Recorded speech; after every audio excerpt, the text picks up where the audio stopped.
News room live തുടരുന്നു. UDF ക്യാമ്പുകളെ ഉണർത്തി കോൺഗ്രസ് അധ്യക്ഷൻ രാഹുൽ ഗാന്ധി ഇന്ന് സംസ്ഥാനത്ത്. രാത്രി കരിപ്പൂർ വിമാനത്താവളത്തിൽ ഇറങ്ങുന്ന രാഹുൽ നാളെ കോഴിക്കോട് നിന്നും ഹെലികോപ്റ്റർ മാർഗം കൽപ്പറ്റയിലെത്തും. പ്രിയങ്ക ഗാന്ധിയും ഒപ്പമുണ്ടാകുമെന്നാണ് റിപ്പോർട്ടുകൾ. റോഡ് ഷോയ്ക്ക് ശേഷമാകും രാഹുൽ നാമനിർദ്ദേശ പത്രിക നൽകുക. സന്ദർശനം പ്രമാണിച്ച് കോഴിക്കോട്, വയനാട് ജില്ലകളിൽ കനത്ത സുരക്ഷ ഏർപ്പെടുത്തിയിട്ടുണ്ട്. വയനാട്ടിലെ പ്രചാരണ തന്ത്രം ആവിഷ്കരിക്കാൻ UDF നേതാക്കൾ കോഴിക്കോട് യോഗം ചേർന്നു. രാഹുൽ ഗാന്ധിയുടെ വരവ് സംസ്ഥാന ദേശീയ രാഷ്ട്രീയ രംഗങ്ങളിൽ വഴിത്തിരിവാകുമെന്ന് പ്രതിപക്ഷ നേതാവ് രമേശ് ചെന്നിത്തല പറഞ്ഞു. ഇന്ന് വൈകുന്നേരം 8 മണിക്ക് കോഴിക്കോട് എയർപോർട്ടിലെത്തുകയാണ്. നാളെ നോമിനേഷൻ നൽകും. കേരള രാഷ്ട്രീയവും ദേശീയ രാഷ്ട്രീയത്തിനും വൻപിച്ച വഴിത്തിരിവുണ്ടാവുകയാണ്. രാഹുൽ ഗാന്ധിയുടെ സ്ഥാനാർത്ഥിത്വവും രാഹുൽ ഗാന്ധിയുടെ ദേശീയ രാഷ്ട്രീയത്തിലെ പ്രസക്തിയും കാണാതിരിക്കുന്ന ഇടതുപക്ഷം വസ്തുതകളെ മറച്ചുപിടിക്കാൻ ശ്രമിക്കുകയാണ്. പ്രധാനമന്ത്രി വർഗീയ പ്രചരണം നടത്തുന്നത് ആ സ്ഥാനത്തിന് യോജിച്ച നടപടിയല്ല. പ്രിയങ്ക ഗാന്ധി ഉണ്ടാകുമെന്നാണ് ഞങ്ങൾക്ക് ഇപ്പോൾ കിട്ടിയിരിക്കുന്ന അറിയിപ്പ്. ഈ തെരഞ്ഞെടുപ്പിൽ ആശയപരമായ ദാരിദ്ര്യമാണ് CPM നേരിടുന്നത്. ആരാണ് ഇവരുടെ നേതാവ്? എന്താണ് ഇവരുടെ പരിപാടി? ആരാണ് ഇവരുടെ പ്രധാനമന്ത്രി സ്ഥാനാർത്ഥി? ഒന്നും അവർക്ക് വ്യക്തമായി പറയാൻ കഴിയുന്നില്ല. രാഹുൽ ഗാന്ധിയെ BJPയുടെ അതേ സ്വരത്തിലാണ് CPM വിമർശിക്കുന്നത്. രണ്ടുപേരുടെയും സ്വരം ഒന്നാണ്. കോഴിക്കോട് നിന്ന് മുഹമ്മദ് ഷഹീദും ചേരുന്നു. ഏറ്റവും പുതിയ വിവരങ്ങളുമായി ഷഹീദ്, നാളെ രാവിലെ എത്തും രാഹുൽ വയനാട്ട്. കോഴിക്കോട്ട് അതിനുള്ള ക്രമീകരണങ്ങൾ അവർ ഒരുക്കിക്കഴിഞ്ഞു. പ്രിയങ്കയും എത്തുമെന്ന് പറയുന്നു. വയനാട്ടിലെ ആവേശം എങ്ങനെയുണ്ട്? പ്രവർത്തകരുടെ വികാരം എങ്ങനെയാണ്? രഞ്ജിത്ത്, രാഹുൽ ഗാന്ധി പത്രികാ സമർപ്പണത്തിലെത്തുമ്പോൾ വലിയ ആവേശത്തോടുകൂടി വലിയ സ്വീകരണം ഒരുക്കാനാണ് ഇപ്പോൾ UDF ക്യാമ്പ്, അതിനുള്ള പദ്ധതികളാണ് ഇപ്പോൾ ആവിഷ്കരിക്കുന്നത്. അതിനുള്ള യോഗം അല്പസമയം മുമ്പ് കോഴിക്കോട് നടന്നു. UDF കോൺഗ്രസ് ലീഗ് നേതാക്കന്മാർ തമ്മിൽ ഉന്നത യോഗം ചേർന്നു. രാത്രി 8 മണിയോടുകൂടിയാണ് രാഹുൽ ഗാന്ധി കരിപ്പൂർ വിമാനത്താവളത്തിൽ എത്തുന്നത്. അവിടെ നിന്നും റോഡ് മാർഗം കോഴിക്കോട് ഗസ്റ്റ് ഹൌസിൽ അദ്ദേഹം ഇന്ന് രാത്രി താമസിക്കും. തുടർന്ന് നാളെ രാവിലെ 10 മണിയോടുകൂടി ഹെലികോപ്റ്റർ വഴി വയനാട് കൽപ്പറ്റ SKNJ ഹൈസ്കൂൾ ഗ്രൗണ്ടിൽ ഇറങ്ങി അവിടെ നിന്ന് റോഡ് ഷോ ആയി പത്രികാ സമർപ്പണത്തിനായി സിവിൽ സ്റ്റേഷനിലേക്ക് പോകുമെന്നാണ് ഇപ്പോൾ തയ്യാറാക്കിയുള്ള പദ്ധതി. പ്രിയങ്ക ഗാന്ധിയും ഒപ്പം രാഹുലിനൊപ്പം അനുഗമിക്കുന്നുണ്ട് എന്നാണ് നേതാക്കന്മാർ നമുക്ക് നൽകുന്ന വിവരം. ഏതായാലും റോഡ് ഷോ ഗംഭീരമാക്കി വലിയ ആവേശം ഉയർത്താൻ തന്നെയാണ് UDF നേതാക്കന്മാരുടെ തീരുമാനം.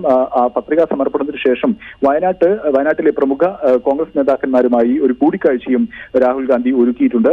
ഏതായാലും അല്പസമയം മുമ്പാണ് കോഴിക്കോട് ഉന്നതതല യോഗം ചേർന്നത്. രാഹുൽ ഗാന്ധിക്കെതിരെ BJP ദേശീയ തലത്തിൽ ഉയർത്തുന്ന വലിയ ആരോപണങ്ങൾക്ക് അതേ നാണയത്തിൽ തിരിച്ചടി നൽകുക എന്നുള്ള ഒരു തന്ത്രം ഇപ്പോൾ UDF കോൺഗ്രസ് നേതാക്കന്മാർ ഇപ്പോൾ ആവിഷ്കരിച്ചിട്ടുണ്ട്. ഒപ്പം തന്നെ CPM രാഹുൽ ഗാന്ധിയെ വ്യക്തിപരമായി അധിക്ഷേപിക്കുന്ന രീതിക്കെതിരെയും വിമർശനം ഉയർത്തുന്നു. പ്രത്യേകിച്ചും BJPയുടെ ആക്രമണത്തെ കേരളത്തിൽ ഒരു സാധ്യതയാക്കി ഉപയോഗിക്കുക എന്നുള്ള തന്ത്രമായിരിക്കും UDF ഉപയോഗിക്കുക എന്നുള്ള ഒരു സൂചനകളാണ് നമുക്ക് ലഭിക്കുന്നത്.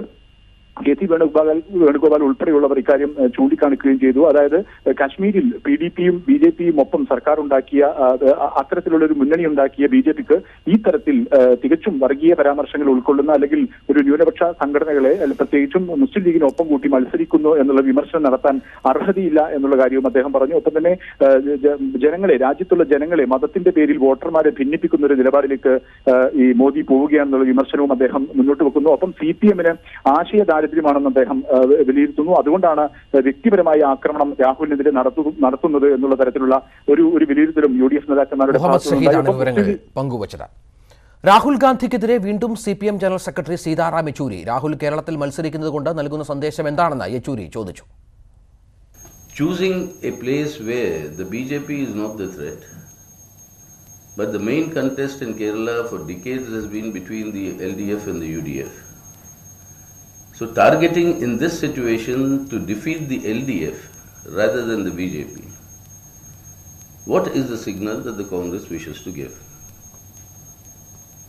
That is our poser to them. I mean, in fact, even കൊല്ലത്ത് KN ബാലഗോപാൽ പത്രിക സമർപ്പിക്കുകയാണ് ഇടതുപക്ഷ സ്ഥാനാർത്ഥി. തത്സമയ ദൃശ്യങ്ങളാണ് കാണുന്നത്. R ബാലകൃഷ്ണപിള്ള അടക്കം PK ഗുരുദാസൻ അടക്കമുള്ള പ്രമുഖ നേതാക്കൾ, മുതിർന്ന നേതാക്കൾ KN ബാലഗോപാലിനൊപ്പമുണ്ട്.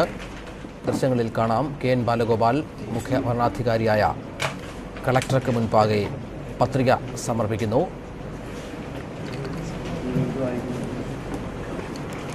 ചൂടേറിയ പ്രചരണമാണ് കൊല്ലത്ത്. KN ബാലഗോപാലിനെ വിജയിപ്പിക്കാനുള്ള തന്ത്രങ്ങൾ ആവിഷ്കരിക്കുന്നു ഇടതുമുന്നണി. മറുഭാഗത്ത് NK പ്രേമേന്ദ്രനെ പോലെ നിലവിലുള്ള MP കരുത്തുറ്റ സ്ഥാനാർത്ഥിയെ അവതരിപ്പിച്ച് UDFും കളം നിറഞ്ഞു നിൽക്കുകയാണ്. KN ബാലഗോപാലിനൊപ്പം പ്രമുഖ നേതാക്കൾ PK ഗുരുദാസനെ കാണാം, N അനിരുദ്ധനെ കാണാം, വരദരാജനെ കാണാം, R ബാലകൃഷ്ണപിള്ളയുണ്ട്. ഇതടക്കം നിരവധി കൊല്ലത്തെ പ്രമുഖ നേതാക്കളുണ്ട്. ഘടകകക്ഷി നേതാക്കളടക്കം നിരവധി പേർ KN ബാലഗോപാലിനൊപ്പം പത്രികാ സമർപ്പണ വേളയിൽ സന്നിഹിതരാണ്.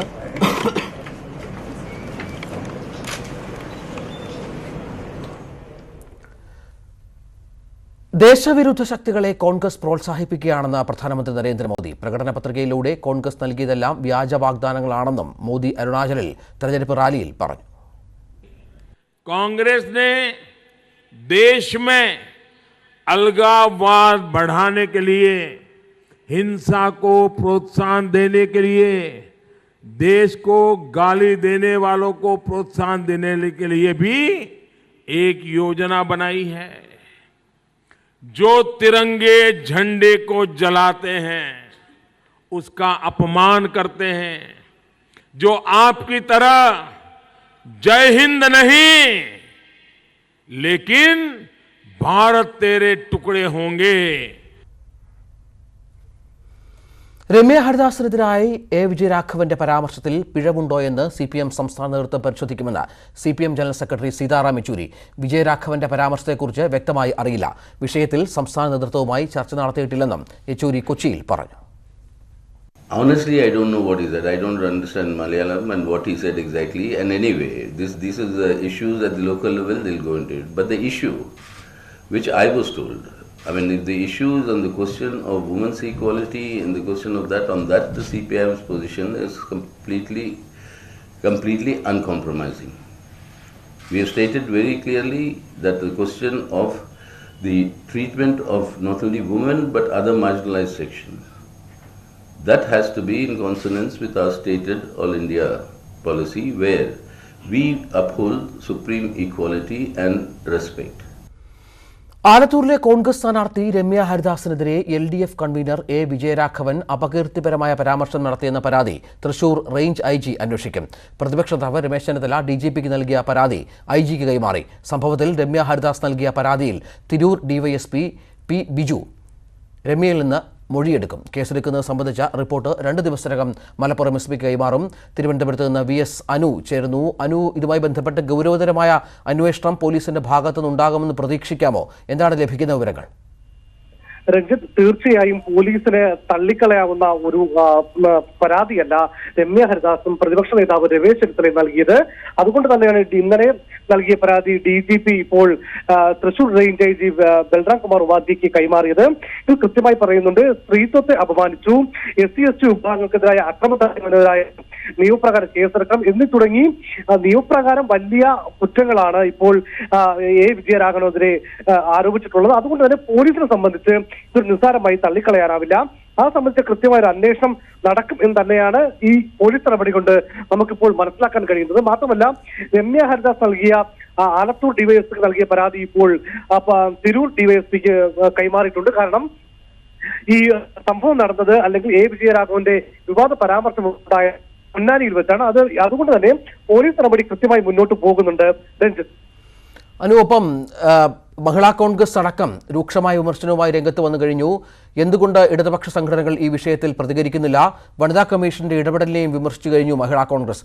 അത്തരത്തിൽ ഒരു വലിയ തോതിൽ സംസ്ഥാന വ്യാപകമായി ചർച്ച ചെയ്യപ്പെടുന്ന ഒരു വിഷയമായി മാറിയ പശ്ചാത്തലത്തിൽ ഇതിനെ എങ്ങനെയാണ് ഇടതുമുന്നണി പ്രതിരോധിക്കുന്നത്? രഞ്ജിത്ത്, ആലത്തൂരിലെ ഒരു UDF സ്ഥാനാർത്ഥിക്കെതിരായിട്ടുള്ള വിഷയമായി മാത്രമല്ല UDF ഇത് കാണുന്നത്. അതുകൊണ്ട് തന്നെയാണ് പ്രതിപക്ഷ നേതാവ് DGPക്ക് നേരിട്ട് പരാതി കൊടുക്കുന്ന ഒരു സാഹചര്യത്തിലേക്ക് എത്തിയത്. മാത്രമല്ല, മഹിളാ ലതിക സുഭാഷ് അടക്കമുള്ള നേതാക്കളും അവരോടൊപ്പമുണ്ട്. ഇത് മറ്റു മണ്ഡലങ്ങളിലെ സ്ത്രീ വോട്ടർമാരെ അവരെ സ്വാധീനിക്കാൻ കഴിയുന്ന ഒരു വിഷയമായി ഉയർത്തിക്കൊണ്ടുവരിക എന്നുള്ളതാണ് UDFന്റെ നീക്കം. ഇതിനെ ഏത് തരത്തിൽ പ്രതിരോധിക്കും എന്നുള്ളതാണ് LDF ആലോചിക്കുന്നത്. ഇന്നലെ വിജയരാഘവന്റെ പ്രതികരണം വന്നപ്പോൾ ഈ വിഷയം താൻ വളച്ചൊടിച്ചു, തന്റെ പ്രസംഗത്തെ വളച്ചൊടിച്ചു, താൻ പറഞ്ഞ രീതിയിലല്ല എന്നാണ് പറയുന്നതെങ്കിൽ കൂടി പറയുന്ന സ്ത്രീ വിരുദ്ധത, അതായത് 2 തവണ ഈ പൊന്നാനിയിൽ കൂടാതെ കോഴിക്കോടും വിജയരാഘവൻ ഇതേ സമാനമായ രീതിയിൽ സംസാരിച്ചു എന്നാണ് ഇപ്പോൾ പുതിയ തെളിവുകൾ വരുന്നത്. അതുകൊണ്ട് തന്നെ കരുതിക്കൂട്ടിയിട്ടുള്ള ഒരു ഒരു പ്രഭാഷണമായി കാണുമ്പോൾ അതിനകത്തൊരു ക്രൈം ആയി തന്നെയായിരുന്നു പോലീസും ഇക്കാര്യത്തിൽ നോക്കിക്കാണുക. അതുകൊണ്ട് തന്നെ വിജയരാഘവനെതിരെ കേസെടുക്കുമോ എന്നുള്ളതായിരിക്കും ഇനിയുള്ള മണിക്കൂറുകളിൽ, അല്ലെങ്കിൽ പോലീസിന്റെ ഇനിയുള്ള നടപടി ഏറ്റവും ശ്രദ്ധേയം. അനുവാണ് ഏറ്റവും പുതിയ വിവരങ്ങൾ പങ്കുവച്ചത്. മറ്റു വാർത്തയിലേക്ക് പോയാൽ വിവാദ പരാമർശത്തിൽ ഇടപെടാത്ത വനിതാ കമ്മീഷൻ രാജിവെക്കണമെന്ന് മഹിളാ കോൺഗ്രസ് അധ്യക്ഷ ലതിക സുഭാഷ് പറഞ്ഞു. ഈ വനിതാ കമ്മീഷൻ എവിടെ പോയി? കാശിക്ക് പോയോ? വനിതാ കമ്മീഷൻ ഈ കാര്യത്തിൽ വനിതാ കമ്മീഷന്റെ അധ്യക്ഷ രാജിവെച്ചൊഴിയണമെന്നാണ് എനിക്ക് പറയാനുള്ളത്. ഈ പക്ഷം നോക്കി, കൊടിയുടെ നിറം നോക്കിയാണ് കേരളത്തിലെ സ്ത്രീകളുടെ വിഷയങ്ങളിൽ വനിതാ കമ്മീഷൻ ഇടപെടേണ്ടത്. വനിതാ കമ്മീഷന്റെ അംഗങ്ങളും വനിതാ കമ്മീഷൻ ചെയർപേഴ്സണും കേരളത്തിലെ കാര്യങ്ങളിലൊക്കെ ഓടി നടക്കാറുണ്ടല്ലോ.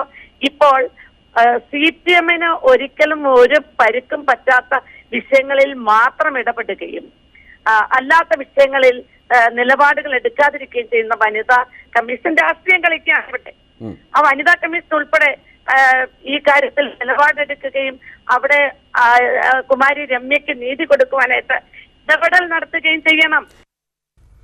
ലോക്സഭാ തെരഞ്ഞെടുപ്പിന് മുൻപ് നമോ TV തുടങ്ങിയതിൽ വിശദീകരണം നൽകാൻ കേന്ദ്ര തെരഞ്ഞെടുപ്പ് കമ്മീഷന്റെ നിർദ്ദേശം. കേന്ദ്ര വാർത്താ വിതരണ മന്ത്രാലയത്തോടാണ് വിശദീകരണം തേടിയത്. ഡൽഹിയിൽ നിന്നും M. ഉണ്ണികൃഷ്ണൻ ചേരുന്നു. ഉണ്ണി, വിവരങ്ങൾ.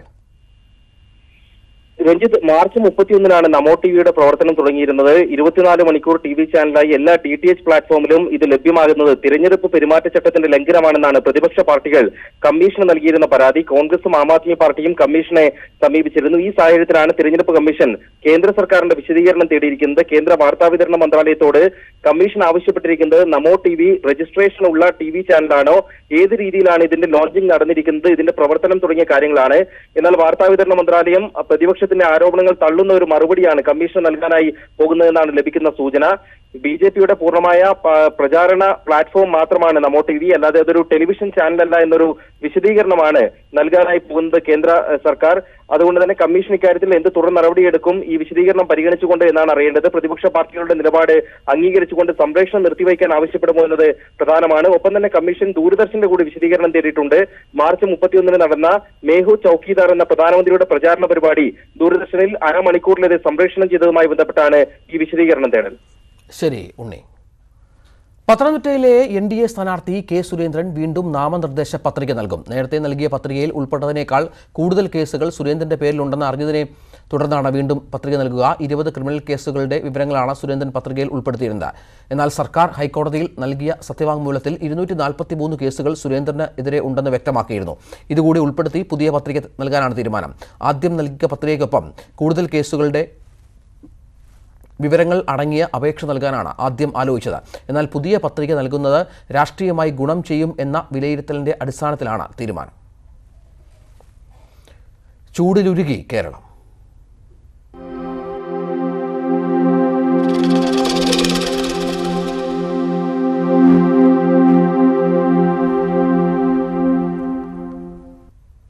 സംസ്ഥാനത്ത് ഇന്ന് കൂടുതൽ ചൂട് അനുഭവപ്പെടുന്നു. ആലപ്പുഴ, പാലക്കാട് ജില്ലകളിൽ 4 ഡിഗ്രി സെൽഷ്യസ് വരെ താപനില രേഖപ്പെടുത്തുമെന്നാണ് മുന്നറിയിപ്പ്.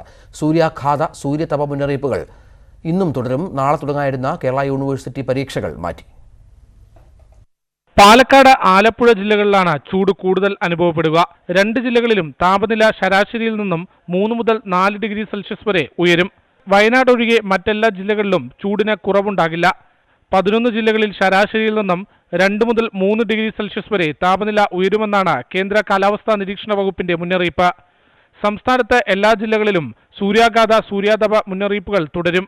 നിലവിൽ മറ്റു അനുമാനങ്ങൾ കൂടി പരിശോധിക്കുന്ന സമയത്ത് നമ്മൾക്ക് തോന്നുന്നത് ഈ ഒരു ആഴ്ച ഒരു 5 ദിവസം കൂടി അല്ലെങ്കിൽ ഒരു 6 ദിവസം കൂടി ഇതേ അവസ്ഥ തന്നെയായിരിക്കും ഉണ്ടാവുക എന്നാണ് നമ്മൾ പ്രതീക്ഷിക്കുന്നത്. അപ്പോൾ അതിനനുസരിച്ച് ഉള്ള മുന്നൊരുക്കങ്ങളാണ് നടത്തേണ്ടത്. കേരള സർവകലാശാല വ്യാഴാഴ്ച മുതൽ ആരംഭിക്കാനിരുന്ന പരീക്ഷകളെല്ലാം മാറ്റിവെച്ചു. ഈ മാസം 8 മുതലാകും ഡിഗ്രി പരീക്ഷകളടക്കം നടത്തുക. തിരുവനന്തപുരത്ത് കുടിവെള്ളക്ഷാമം ഉണ്ടാകാതിരിക്കാൻ വാട്ടർ അതോറിറ്റി പ്രതിദിനം 100 ലക്ഷം ലിറ്റർ ശുദ്ധജലം കൂടി അരുവിക്കരയിൽ നിന്ന് അധികമായി ഉൽപ്പാദിപ്പിച്ചു തുടങ്ങി. ഇതോടെ നഗരത്തിൽ വാട്ടർ അതോറിറ്റിയുടെ അരുവിക്കരയിൽ നിന്നുള്ള പ്രതിദിന ശുദ്ധജല വിതരണം 280 ദശലക്ഷം ലിറ്ററായി. ന്യൂസ് 18 തിരുവനന്തപുരം. പ്രളയത്തിൽ സർവ്വതും നഷ്ടമായ നിസ്സഹായ കുടുംബം വളർത്തുമൃഗങ്ങൾക്കൊപ്പം ഒറ്റമുറി വീട്ടിൽ കഴിയുന്നു. വല്ലപ്പോഴും എത്തുന്ന 1100 രൂപയുടെ വിധവാ പെൻഷൻ കൊണ്ടാണ് 6 മനുഷ്യരുടെ ജീവിതം. തൃശൂർ അന്തിക്കാട് നിന്നാണ് ഈ സങ്കടക്കാഴ്ച.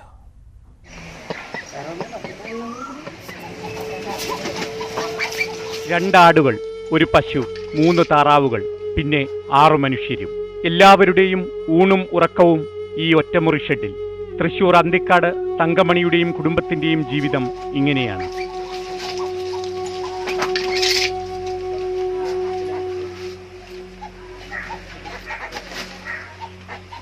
ആകെയുണ്ടായിരുന്ന ഓലക്കുടിലും തൊഴുത്തും പ്രളയം കൊണ്ടുപോയി. തങ്കമണിയും രോഗിയായ മകൻ രാജുവും രാജുവിൻ്റെ ഭാര്യയും പെൺകുട്ടികളുമടക്കം 6 പേരാണ് ഈ കൂരയിൽ. പ്രളയ ദുരിതാശ്വാസമായി കിട്ടിയത് 10,000 രൂപയും ടെന്റ് സ്ഥാപിക്കാൻ കിട്ടിയ ചെറിയ സഹായവും മാത്രം. വയ്യാണ്ടിരിക്കുകയാണ്. പിന്നെ ജോലിയൊന്നുമില്ല. മോനെ പണിക്ക് പോകണില്ല. അവന് ജോലിയൊന്നുമില്ല. ഒരുപാട് കഷ്ടപ്പെട്ടിട്ട് ജീവിക്കുന്നത്. മക്കൾ 2 പെൺകുട്ടികളുണ്ട്, ഭാര്യ, അവരുടെ അമ്മയുണ്ട്. അങ്ങനെ ഒരു ഇതായിട്ടൊക്കെ ജീവിക്കുന്നു. ഇപ്പോഴത്തെ ചൂടും വിഷമവും ഈ വെള്ളത്തിൻ്റെ ഇത് ഇറങ്ങാൻ കഴിഞ്ഞപ്പോൾ 1 ടീസ്പൂൺ പോലും ഇല്ലാണ്ട് ഉടുതുണി പോലും ഉണ്ടായില്ല. എല്ലാം നഷ്ടം വന്നു പോയി.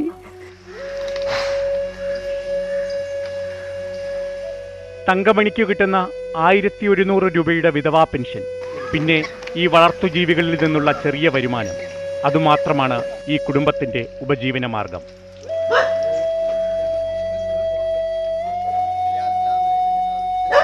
തെരഞ്ഞെടുപ്പ് കാലമാണ്.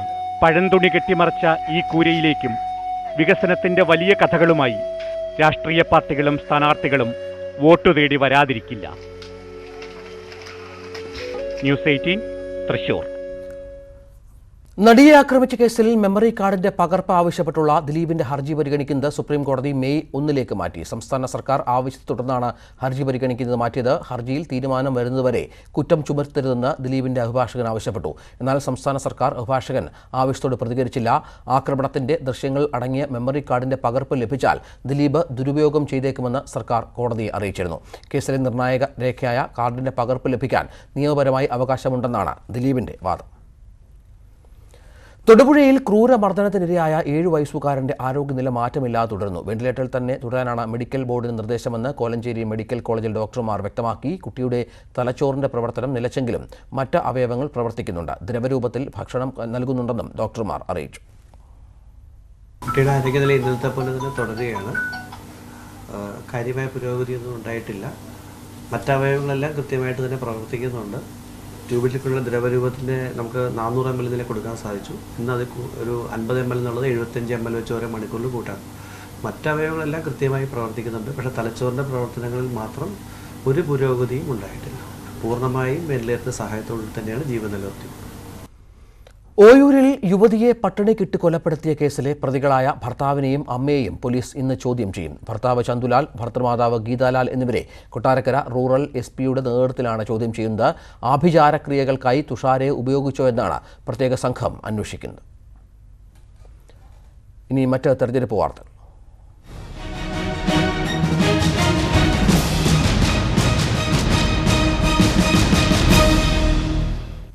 രാഹുലിനെ VS അമൂൽ ബേബി എന്ന് 2 വട്ടം വിളിച്ചപ്പോൾ അത് 2 കൈകൊണ്ടും ഏറ്റെടുക്കുകയാണ് അമൂൽ.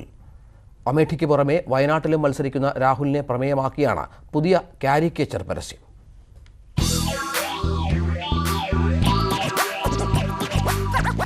പൊറോട്ടപ്രിയരായ മലയാളിക്ക് രാഹുൽ വെച്ച് നീട്ടുന്നത് അമേത്തിയുടെ പറാത്ത. വയനാട് ഇത് വെണ്ണ കൂട്ടി കഴിക്കുമോ എന്നാണ് അമൂൽ ഉയർത്തുന്ന ചോദ്യം. ഉൽപ്പന്നത്തിന്റെ പ്രചാരണത്തിന് വേണ്ടിയാണെങ്കിലും കടുത്ത രാഷ്ട്രീയം കൂടി പറയുകയാണ് പരസ്യം.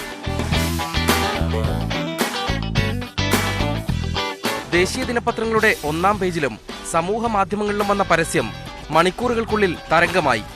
രാഹുലിനെ അമൂൽ പുത്രൻ എന്ന് വിളിച്ചതിൽ തെറ്റില്ലെന്ന് VS അച്യുതാനന്ദൻ പറഞ്ഞതിന് പിന്നാലെയാണ് രാഹുലിനെ തന്നെ കേന്ദ്ര കഥാപാത്രമാക്കിയുള്ള പരസ്യം. ഇതാദ്യമല്ല രാഹുൽ അമൂലിന്റെ പരസ്യ ബേബിയാകുന്നത്. പ്രിയങ്ക സജീവ രാഷ്ട്രീയത്തിലിറങ്ങിയപ്പോൾ വന്ന പരസ്യം ഇങ്ങനെ.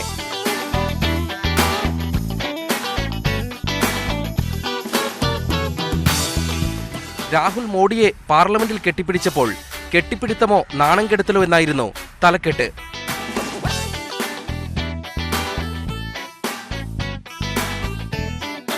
അമൂൽ ഗേളിനെ കുട്ടികളിലേക്ക് എത്തിക്കാൻ 1966-ൽ സിൽവർ സ്റ്റാർ ഡെക്യൂന തുടങ്ങിയതാണ് ഈ രീതിയിലുള്ള പരസ്യപ്രചാരണം. ഇപ്പോൾ ആശയവും ആവിഷ്കാരവും മകൻ രാഹുൽ ഡെക്യൂനോടേതാണ്. ഏറ്റവും പുതിയ വിഷയങ്ങൾ പ്രമേയമാക്കി ആഴ്ചയിൽ 5 പരസ്യങ്ങളാണ് ഇറക്കുന്നത്. ന്യൂസ് 18 ഡൽഹി. വോട്ട് നൽകി ക്ഷമിക്കണം, നോട്ട് നൽകി വോട്ട് വാങ്ങാൻ BJP ശ്രമിക്കുന്നുവെന്ന ആരോപണവുമായി കോൺഗ്രസ്. അരുണാചൽ പ്രദേശ് മുഖ്യമന്ത്രിയുടെ കോൺവോയ് വാഹനത്തിൽ നിന്ന് 1.8 കോടി രൂപയുടെ കള്ളപ്പണം പിടിച്ചെടുത്തത് ഇതിനുദാഹരണമാണ്. പ്രധാനമന്ത്രിയുടെ തെരഞ്ഞെടുപ്പ് റാലിയിൽ വിതരണം ചെയ്യാൻ ആണോ പണം കൊണ്ടുപോയതെന്ന് സംശയമുണ്ട്. ചൌക്കിദാറിന്റെ കള്ളത്തരം പിടിയിലായെന്നും ഈ പണത്തിന് മോദി മറുപടി നൽകണമെന്നും കോൺഗ്രസ് വക്താവ് രൺദീപ് സിംഗ് സുർജേവാല ആവശ്യപ്പെട്ടു. Was this 180 lakh of cash being transferred for the rally of Prime Minister at Pasighat today in order to influence voters and persuade them to vote for Bharatiya Janata Party? Number 2, where did so much of cash come from? Stashes of cash. ആന്ധ്രയെ ഇളക്കിമറിച്ചുള്ള പ്രചാരണമാണ് YSR കോൺഗ്രസിൻ്റെത്. Jaganmohan Reddy തന്നെയാണ് സംസ്ഥാനത്ത് പ്രചാരണത്തിന്റെ നേതൃത്വത്തിൽ. YSR കോൺഗ്രസിന്റെ തെരഞ്ഞെടുപ്പ് ഗാനവും വൻ ഹിറ്റായി മാറിയിരിക്കുകയാണ്.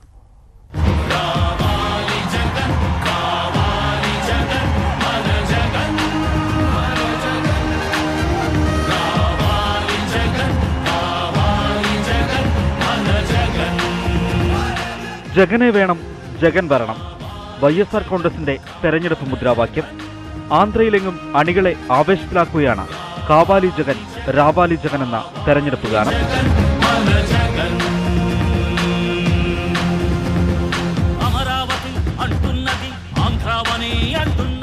യൂട്യൂബിൽ 1 കോടി ക്ലബിൽ ഈ ഗാനം ഇടം നേടി. പാർട്ടിക്ക് സ്വാധീനമുള്ള കുർണൂലും കടപ്പയും കടന്ന് TDP കോട്ടകൾ വരെ ഇളക്കിമറിച്ചാണ് ജഗന്റെ സഞ്ചാരം.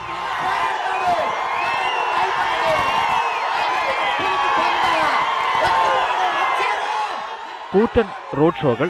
ജഗനേക്കാൾ വലിയ താരപ്രചാരകൻ പാർട്ടിക്ക് വേറെയില്ല. വൻ ജനക്കൂട്ടത്തിന് നടുവിൽ നിന്ന് സ്ഥാനാർത്ഥികളെ പരിചയപ്പെടുത്തുന്നതും ജഗൻ തന്നെ.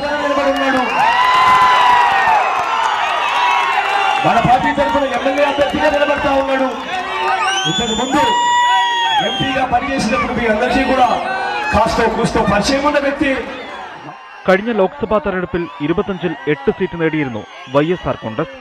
നിയമസഭാ തെരഞ്ഞെടുപ്പിൽ 175-ൽ 66 നേടി പ്രതിപക്ഷത്താണ് പാർട്ടി. 5 MPമാർ രാജിവെച്ചത് ക്ഷീണമുണ്ടാക്കിയെങ്കിലും ജഗന്റെ പ്രജാസങ്കല്പ യാത്രയിലൂടെ ലോക്സഭാ നിയമസഭാ തെരഞ്ഞെടുപ്പിന് കരുത്തു നേടിയെന്നാണ് പാർട്ടിയുടെ കണക്കുകൂട്ടൽ. 341 ദിവസം നീണ്ടുനിന്ന 3600 കിലോമീറ്റർ പദയാത്രയും ജഗൻ നടത്തിയിരുന്നു. ആരുമായും സഖ്യമില്ലാതെയാണ് ജഗന്റെയും പാർട്ടിയുടെയും അമരാവതി പിടിക്കാനുള്ള യാത്ര.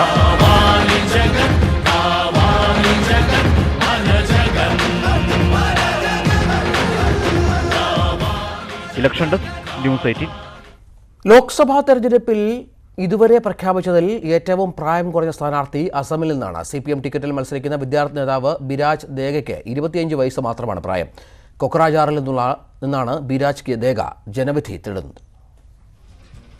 ഒരു ഫ്ലെക്സിനപ്പുറം ആർഭാടമില്ല കൊക്രജാറിലെ ഈ CPM ഓഫീസിന്. അകത്തെ ഒറ്റമുറി ഓഫീസിൽ സ്ഥാനാർത്ഥിയും പാർട്ടിക്കാരും തെരഞ്ഞെടുപ്പ് ഒരുക്കത്തിലാണ്. അക്കൂട്ടത്തിലെ ഏറ്റവും പ്രായം കുറഞ്ഞ ആളാണ് കൊക്രജാറിലെ CPM സ്ഥാനാർത്ഥി. പേര് ബിരാജ് ദേക്ക. വയസ്സ് 25. പക്ഷേ പ്രായത്തെക്കുറിച്ച് ചോദിച്ചാൽ പ്രായമല്ല പ്രശ്നം, വിഷയങ്ങളാണെന്നാകും ബിരാജിന്റെ മറുപടി. Yes, basically it is not about age. It is about the issues. SFIയുടെ സംസ്ഥാന വൈസ് പ്രസിഡന്റാണ് ബിരാജ്. ബോഡോലാൻഡ് സർവകലാശാലയിൽ നിന്ന് ഇംഗ്ലീഷിൽ ബിരുദാനന്തര ബിരുദം നേടി. Yes, we are talking about equality among the people. It's about religion, equality of all religious groups, equality of all the communities, equality of all the linguistic groups.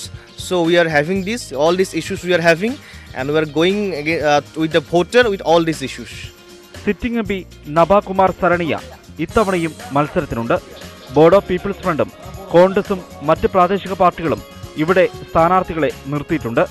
ഇവർക്കെതിരെയാണ് 25-കാരന്റെ പോരാട്ടം. Election desk, news 18. കരാർ കൂടാതെ Britain European യൂണിയനിൽ നിന്ന് പുറത്തുവരുമോ എന്ന ആശങ്ക ശക്തമായി. Teresa മേയുടെ Brexit കരാർ മൂന്നാമതും പാർലമെന്റ് തള്ളിയതോടെയാണ് ആശങ്ക ശക്തമായത്. ഇതിനിടെ കരാർ രഹിത ബ്രെക്സിറ്റ് ഒഴിവാക്കാനുള്ള അന്തിമ ശ്രമമെന്ന നിലയിൽ ഒരു സംഘം MPമാർ പാർലമെന്റിൽ അവതരിപ്പിച്ച ബില്ല് ഇന്ന് ചർച്ചയ്ക്കെടുക്കും. ബ്രെക്സിറ്റ് തീയതി നീട്ടിവെക്കാനാണ് ഇവരുടെ ശ്രമം. MPമാരുടെ ബിൽ നിയമമായാൽ തീയതി നീട്ടി നൽകണമെന്ന് മേയ്ക്ക് യൂറോപ്യൻ യൂണിയനോട് ആവശ്യപ്പെടാം. എന്നാൽ അന്തിമ തീരുമാനം യൂറോപ്യൻ യൂണിയന്റേത് ആണ്. ഈ സാഹചര്യത്തിൽ ഭേദഗതികൾ വരുത്തിയ കരാർ 4ാം തവണയും പാർലമെന്റിൽ അവതരിപ്പിക്കാൻ മേ തയ്യാറായേക്കും. വാർത്താ ബുള്ളറ്റിൻ പൂർണ്ണമാവുകയാണ്. നമസ്കാരം.